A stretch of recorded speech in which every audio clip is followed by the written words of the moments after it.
अस्सलामुअलैकुम वरहमतुल्लाहि वबरकातुहू। बीवी पहली बार खाना बनाने बावर्ची खाने में गई हुई थी और खाना बना रही थी।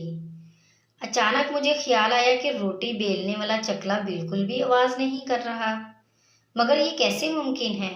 इसकी तीनों टांगें स्लैब पर टिकती ही नहीं थी। इसकी एक टांग छोटी होने की वजह से खटपट होती रहती थी।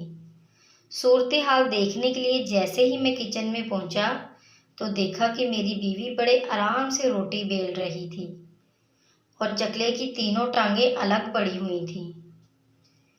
मैंने इससे पूछा, ये तुमने क्या किया?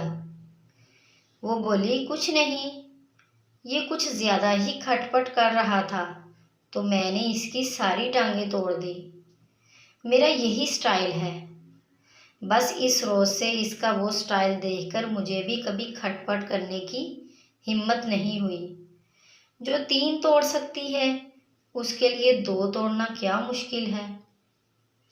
मज़ीद अच्छी अच्छी सी वीडियोस के लिए हमारे चैनल को सब्सक्राइब करें, लाइक करें और शेयर करें। शुक्रिया।